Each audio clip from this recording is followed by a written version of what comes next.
Hey guys, this is Mr. Beatle8990 here, and today I'm going to be doing my unpopular opinions on WWE. Most people, a lot of YouTubers have already done this quite a while ago. I just wanted to do this specifically on WWE because, you know, I just think it's kind of, I have a lot to say in a WWE perspective, so I thought I would just do WWE. So, yeah, let's just get started with the unpopular opinions that I have. Now, first off, there are two WrestleMania matches that are considered classics by a lot of, and they are classic matches. They are very good matches, but these two matches in particular, sorry, it's kind of blanked out there for a minute. Basically, these two WrestleMania matches, I do not consider them 5 stars, however a lot of people do, but these two matches are Randy Savage vs Ricky Steamboat and Bret Hart vs Shawn Michaels in the Iron Man match. Neither of these matches I consider 5 stars. I think they're both really, really awesome matches. You know, Savage and Steamboat is obviously a match that, you know, it inspired a generation with its in-ring work, but again, I understand the importance of that match and how great it was, but I just do not see it as a 5-star classic. I see it as 4 3/4. Same with Bret Hart and Shawn Michaels, a great Iron Man match, but I was not enthralled throughout the entire match. There were parts of the match where I was, you know, kind of bored and was, you know, kind of, you know, just not really, you know, found it hard to pay attention at times.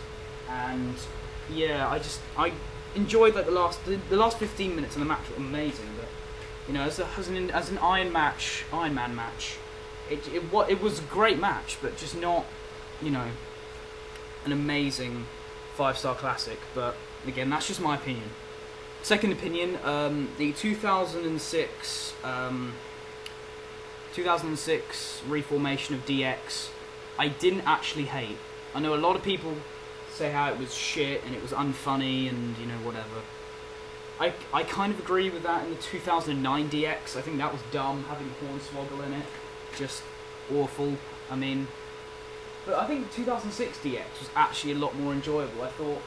I understand that they had to kind of change it up a bit, you know, in the sense that they couldn't be the DX of the Attitude Era because A, it would just kind of be the same old, and B, you know, both these guys are in their 40s now. And obviously, you know, they were both dads, you know, at this time. So I believe they were. Yeah, I think they were. Yeah. I know Shawn Michaels definitely was. I'm not sure about Triple H. I'm pretty sure he would have been though. But you know, I thought they did some really funny segments. And to be fair, you know, I think at this time in 2006, you know, it gave Shawn Michaels and Triple H something to do. And granted, you know, this is a few months removed from Triple H, you know, main eventing WrestleMania against Cena, but he wasn't really going anywhere after the triple threat match at Backlash. He was not really kind of going into any sort of interesting. He was not really going to be any interesting feuds anyway. And Shawn Michaels was already in the feud with Mr. McMahon, so it kind of made sense, you know, having DX go up against, you know, the McMahons, who are kind of, you know, the hierarchy, and, you know, DX, you know, the degenerates and whatever. And also, yeah, I just thought some of the stuff they did was really funny, like, this, you know, playing around with Mr. McMahon's voice, I thought that was funny. I just kicked Stan, that was hilarious. And yeah, I mean, and also, how could you forget the awesome feud with Rated RKO in end of 2006, start of 2007? I enjoyed that feud. I thought there was they had a really good match at New Year's Revolution that never gets talked about, and is actually, in my opinion, a really good tag team match. Yeah. So, in my opinion, D-Generation X in 2006 wasn't actually that bad. Now we go on to two WrestleMania. Start again? Sorry. Basically, the Shawn Michaels and Undertaker WrestleMania matches. Now, don't worry, I'm not going to say that they're not 5 stars. They're both 5-star matches. Okay. But I actually preferred the match at WrestleMania 26 to 25. And you're probably thinking to yourself, why? Why? You know, I just preferred the kind of, you know, I think having the stipulation of, you know, the streak versus the career, it kind of added to the drama of the match, you know. And, you know, especially when, you know, each of the guys would hit their big moves, you kind of thought, oh, this could be it. You know, in a way it affects both competitors. You know, Shawn Michaels loses his career, Undertaker loses his streak, which in some ways you could have argued was his career. Like, you know, if he lost the streak at that time, people thought he was going to retire and stuff. So, you know, it was an incredible match and just on the edge of your seat kind of match. And it's actually, the match of 26 is my second favourite match of all time. I just was really enthralled in the story and just really got behind it. So yeah, I just think the WrestleMania 26 match is better than the match at 25. Now we go on to a match from a legendary feud. Triple H versus Mick Foley, Cactus Jack.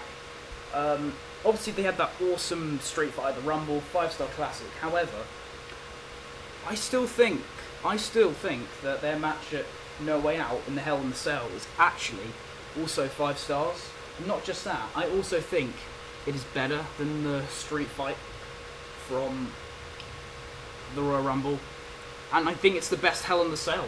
There was, I think also the fact, again, Mick Foley's career being on the line just really added to the drama, and, you know, all the punishment that Foley took as well was just kind of like, you know, you kind of felt his pain because he was, you know, doing so much just to keep his career on tap and stuff, and there's some really awesome spots in that match as well. And I don't know why, I just preferred the Hell in the Cell match to the Street Fight. Both 5-star matches though, you cannot deny either of them being 5-star classics. Next one, we're going to talk about a couple of WrestleManias here. First one, WrestleMania 4. A lot of people say that this is a really terrible WrestleMania. It's one of the worst of all time. Now, granted, it's not an amazing show, but it's not actually that bad. Like, it's, in my opinion, it's a middle-of-the-park WrestleMania.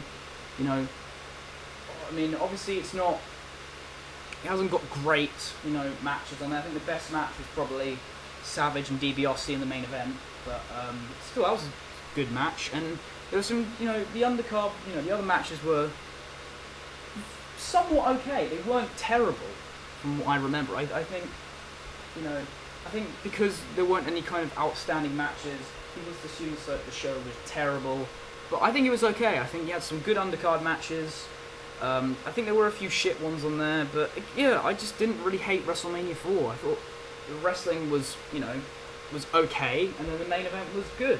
So I think WrestleMania 4 is not that bad. It's not one of the all-time greats in terms of WrestleManias, but it's a sort of a middle-of-the-park Mania, slightly better than WrestleMania 1, but not quite as good as, say, like a WrestleMania 5 or 6, that sort of thing.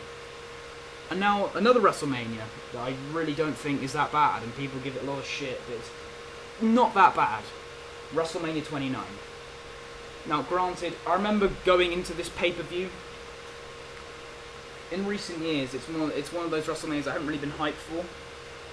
I just never really, I wasn't that hyped for WrestleMania 29. And then the show happened, and I thought it was a solid show.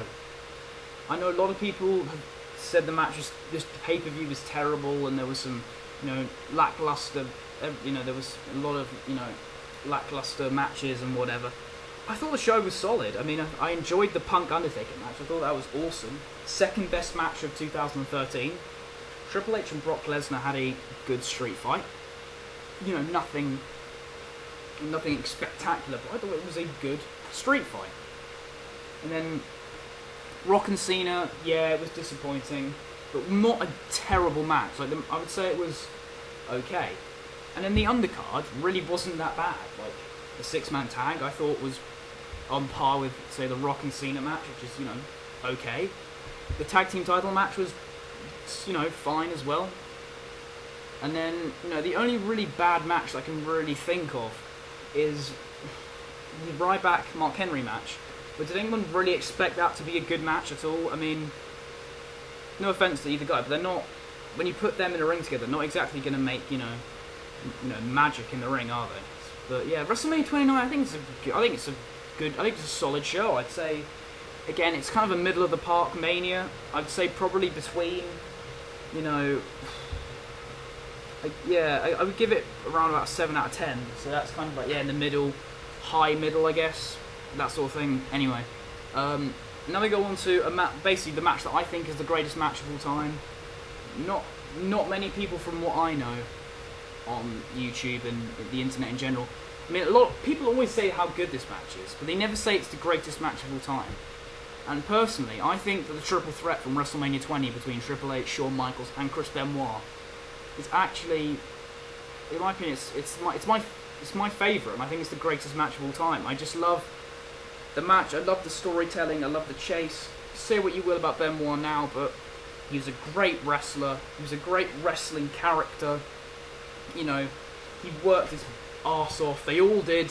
You know, this match made Benoit look like a real main eventer. Like, if you showed someone who'd never watched wrestling before and showed them this match, they would think, you know, that Chris Benoit was one of the top guys.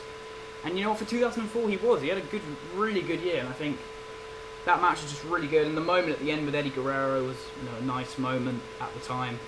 And yeah, I just love this match. I just think it's one of those matches, as soon as the bell rings, you know, it's non-stop action, you know, not, you know, like Michaels doing the moonsault to the outside, the double table spot to Benoit's. I mean, the blood as well, I think was, you know, really added to the match as well. Because you just knew it was a brutal war. So yeah, I just think that is the greatest match of all time. Obviously, just my opinion, but yeah, a 5-star classic without a doubt. Next, we go on to definitely an unpopular opinion here: the Undertaker American Badass character. I actually didn't mind this character. Granted, it's nowhere near as good as the Dead Man, you know, Taker, or Ministry of Darkness, or whatever. But it was a fine character in my opinion, because, you know, that guy, the American Badass, kind of is what Undertaker, Mark Calloway, is like in real life. So he kind of portrayed the character well, because, you know, it's kind of who he is, you know, behind the scenes. And yeah, I'd never really hated the Undertaker American Badass character. I feel like I should hate it, but I just don't. Like, granted, towards the end, it got a bit kind of, you know, ugh, really, you know, especially in like 2003, I'd say. Because at least in, like, you know, years 2000, 2001, 2002, you know, he had some, like, good matches and feuds, which, you know, always help. Like, for example, in 2000, his feud with Kurt Angle was pretty fun, and then you had, you know, I like that. I like the stuff he did with, like, Austin and Triple H as well in 2001, and then, you know, he had some pretty good stuff in 2002, like the feud with Lesnar. I think that really helped put over Lesnar as well. But yeah, I can understand why people hated it in the years like 2003, because he really just wasn't really doing anything, and he just wasn't really that kind of interesting. And granted, the American Badass gimmick is a gimmick that really shouldn't have lasted that long, and I'm kind of glad it did. But I never, like, hated the gimmick. I kind of, you know, towards the end, I was kind of, you know, getting bored of it, but I never hated it. And, you know, I think the American Badass character was fine. It was not terrible. I thought it was somewhat good. Next, we go on to a very controversial wrestler in the IWC. These next three are going to be just on this particular wrestler and stuff about him, and it's John Cena. I mean, at first, you guys might think I'm an idiot, but John Cena is actually really good on the mic. Now, before you say, you know, like, oh, you're an idiot, John Cena just makes fun of his opponents and, you know, that sort of thing.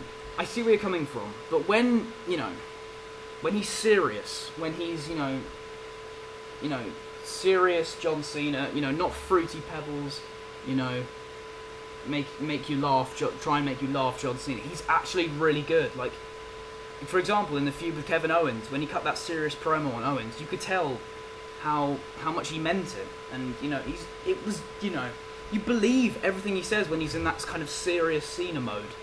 Same with the championship Ascension in 2013, in the hype for the TLC match. He actually got you hyped for that TLC event because of, you know, the crowning of the new WWE World Heavyweight Champion. So yeah, I just think Cena gets a bit too much hate in terms of on the mic, because he's actually good when he's, you know, doing serious stuff and not making fun of people and whatnot. Yeah, and also, I don't think Cena is a bad wrestler. Granted, there are some moves that he does that are a bit sloppy, i.e. Hurricane Rana, i.e. Springboard Stunner. Yeah, those are a couple of moves. But, you know, there are some people who do sloppy moves, and, you know, the people Like for example, Sting. Like, I really like Sting. I think he's an awesome, he's a legend. He's a legend in wrestling. He will go down as one of the all-time greats. But you got to admit, when he puts on that Scorpion Deathlock, it's not exactly the greatest, is it? Same with The Rock and the Sharpshooter. It never looked like fully locked on, if you know what I mean. So yeah, I mean, also considering the fact that Cena's not necessarily like a high flyer, it's no surprise that he's not good at springboard stunners or hurricane ranas. Yeah, Cena's not bad in the ring. He's had great matches with Punk, Kevin Owens recently, Shawn Michaels. That's those sort of people. So he's not a bad wrestler. He's had some classic matches in his time in WWE. He's even had good matches with the likes of JBL. And JBL's no Shawn Michaels, is he? JBL's a stiff worker, and he's managed to pull off a really good match from JBL at Judgment Day 2005. So I don't think Cena's that bad to me. I think he's good in the ring. And this is more of a kind of negative jab on John Cena, but a lot of people seem to just kind of say that this feud that he had was one of his greatest, and was a really awesome feud. And that's his feud with Orton. And I just really didn't like the feud. I did a video on it last year. Some of my new subscribers probably won't have seen it. But basically, I just said why I didn't like the feud and why I thought it sucked and was overrated. Basically, it's just the fact of the feud was always kind of the same dynamic whenever they feuded. It was always face Cena, heel Orton, and it was usually just because the championship was on the line. There was never really any sort of story going into it. And then, granted, Unforgiven, they did kind of throw in the story of, Orton hitting Cena's dad. But then what really annoyed me was, in 2014, they recycled the story by having Orton attack Cena's dad again. And I just never really got into their matches either. I think their match at SummerSlam 2007 was their best match. But I never really liked the Iron Man match or the I Quit match. And I've seen people say, the match with Cena and Orton is 4.5 stars. I Quit match is 4.25, and I just really don't agree. And again, this is opinions. It's not right or wrong.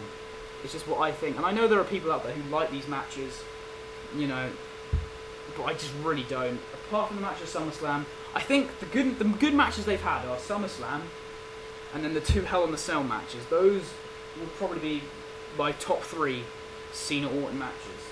And yeah, I don't know. There's never really a compelling story, in my opinion, going into it, and it's always kind of the same dynamic. Or at least look at other feuds like, Austin and Rock. You always had different dynamics. Some heel Rock, face Austin. A couple of times you had face Rock, heel Austin, and there was always they had matches for the title, but they also throw in stuff like look at WrestleMania 17 when The Rock was Deborah's manager after The Rock had won the Stone Cold had won the Rumble, and Deborah become The Rock's manager, and there's the whole thing of like Austin being like, oh, if Deborah gets hurt, you're gonna get your ass whipped or whatever. And then the match at 19 where they had this whole storyline of Rock wanting to get that win over Stone Cold, that definitive victory against Austin that he never got because he just couldn't get the job done. So again, different dynamics of story. With Cena and Orton, we never really got that, in my opinion. And if we did, the stories just weren't that great. But that's just my opinion anyway. Let's move on to the next one. WrestleMania 30 from last year. In my opinion, this is in the top 5 greatest WrestleManias of all time for me anyway. I'd definitely put it in at number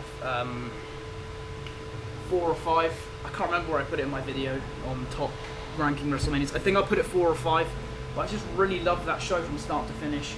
And I know, for me, when it comes to WrestleManias, it's not just about match quality. And obviously that is a big part of it, but I also just think the kind of like enjoyment and kind of how you feel going into the show. And WrestleMania 30 just felt like a really big show when watching it. It felt like there were so many great moments there. Like the opening segment with Rock, Austin, and Hogan, Bryan, overcoming the odds and winning against Triple H and winning the Triple Threat. The streak being broken is a memorable moment and will never be forgotten. And there's just so many. It was just a really kind of enjoyable show, and was such an emotional roller coaster as well. The whole kind of, Bryan winning, Undertaker losing, God, just an emotional show, really. Just so many different emotions felt in that show. So next we go on to about another WrestleMania. Now, a lot of people say that... Oh, sorry about that. WrestleMania 17, in a lot of people's mind, is the greatest WrestleMania of all time. I can see where people are coming from with that, because there are some great matches on that show. However, I would disagree. I would say WrestleMania 19 is the greatest WrestleMania of all time. But they're both neck and neck, both amazing shows, so don't think that I'm gonna, that I hate WrestleMania 17.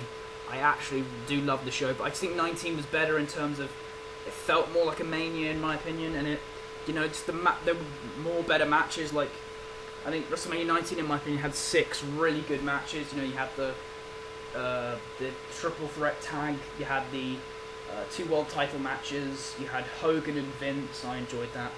And then you had Rock and Austin 3 at WrestleMania, and and I think that was just, 2 world titles, sorry, it's kind of, Anyway, just really good. Oh, and Michaels and Jericho. How did I forget that? That was the best match on the show. Michaels and Jericho was also a great match. He had 6 really awesome matches. I think that's just, for me, what makes WrestleMania 19 better and the greatest WWE pay-per-view of all time. Next, we're going to talk about Sheamus. And personally, Sheamus isn't bad in the ring.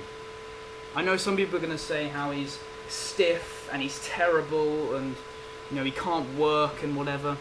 Granted, he's had shit matches with Randy Orton. There's always that person who people can't really have chemistry with in the ring, and so I don't blame Sheamus. In fact, Sheamus has actually had some good matches with the likes of, Bryan, even the Big Show. So surely Sheamus is doing something right.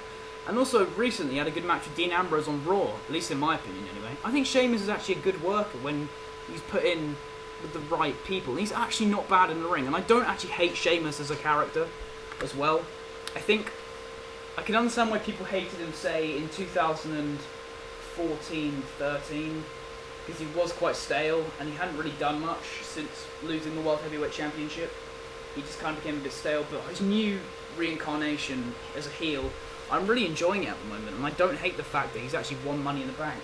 I mean, granted, you're going to have to build him up, for the future to cash in, but, that's what the Money in the Bank is for. It's not for, for immediate world champions, for someone who can perhaps maybe take the time and develop and build up as a, as a main eventer or whatever.